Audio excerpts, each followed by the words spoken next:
കഴിഞ്ഞ ദിവസമുണ്ടായ കനത്ത മഴയിലും കാറ്റിലും കുട്ടമ്പുഴ പഞ്ചായത്തിൽ വ്യാപക കൃഷിനാശം. ഇതോടൊപ്പം ഫെൻസിംഗ് തകർത്ത് ജനവാസ മേഖലയിൽ കാട്ടാനക്കൂട്ടം എത്തിയതോടെ ജനങ്ങൾ ഭീതിയിലാണ്.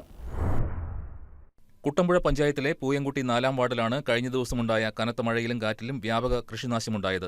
650 റബ്ബർ മരങ്ങൾ, 40 തെങ്ങുകൾ, 100 കൊക്കോ, കുലച്ചതും കുലയ്ക്കാത്തതുമായ 400ഓളം വാഴകൾ, 30 കശുമാവുകൾ, 40 കവുങ്ങുകൾ, 10 പുളിമരങ്ങൾ എന്നിവയാണ് മഴയിലും കാറ്റിലും ഒടിഞ്ഞു വീണത്. മരങ്ങൾ ഒടിഞ്ഞു വീണതിനെ തുടർന്ന് 8 ഇലക്ട്രിക് പോസ്റ്റുകളും ഒടിഞ്ഞു വീണു. ഇതോടെ മേഖലയാകെ ഇരുട്ടിലായി. കപ്പേളപ്പടി തണ്ടുഭാഗത്ത് 20ഓളം കുടുംബങ്ങൾക്ക് കാറ്റിൽ നാശനഷ്ടങ്ങൾ ഉണ്ടായിട്ടുണ്ട്. 500 റബ്ബർ മരങ്ങളും അതോടൊപ്പം തന്നെ വാഴ, കമുക്, തെങ്ങ് എന്നീ കൃഷികൾ നശിച്ചിട്ടുണ്ട്. തേക്ക്, ഈട്ടി എന്നീ മരങ്ങൾ നശിച്ചിട്ടുണ്ട്.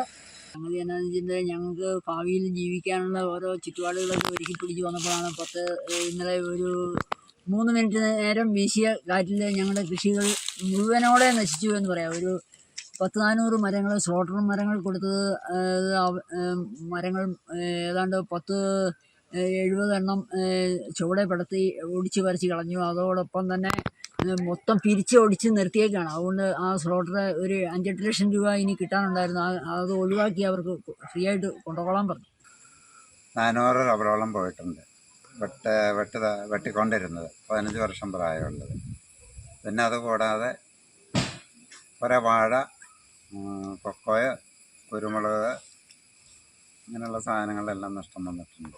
കപ്പേളപ്പടി, തണ്ടുഭാഗം എന്നിവിടങ്ങളിലായി 14 കർഷകർക്കാണ് കൃഷിനാശമുണ്ടായത്. പാലാട്ടി പാപ്പച്ചൻ, സുമി അരിഞ്ഞാണിയിൽ എന്നിവരുടെ വീടുകൾക്ക് സാരമായ കേടുപാടുകൾ സംഭവിച്ചു. ഐമനം പ്രദീപിന്റെ തൊഴുത്തും പുകപ്പുരയും തകർന്നു വീണു. ഇതിനിടയിലാണ് ഫെൻസിംഗ് തകർത്ത് കാട്ടാനക്കൂട്ടം ജനവാസ മേഖലയിൽ ഇറങ്ങിയത്. ഇതോടെ ജനങ്ങളാകെ ഭീതിയിലായിരിക്കുകയാണ്. കാട്ടാന ആക്രമണം തടയുന്നതിനും തങ്ങൾക്ക് നഷ്ടപരിഹാരം ലഭിക്കുന്നതിനും അധികൃതർ അടിയന്തര നടപടികൾ സ്വീകരിക്കണമെന്നാണ് കർഷകരുടെ ആവശ്യം. News desk, KCV news.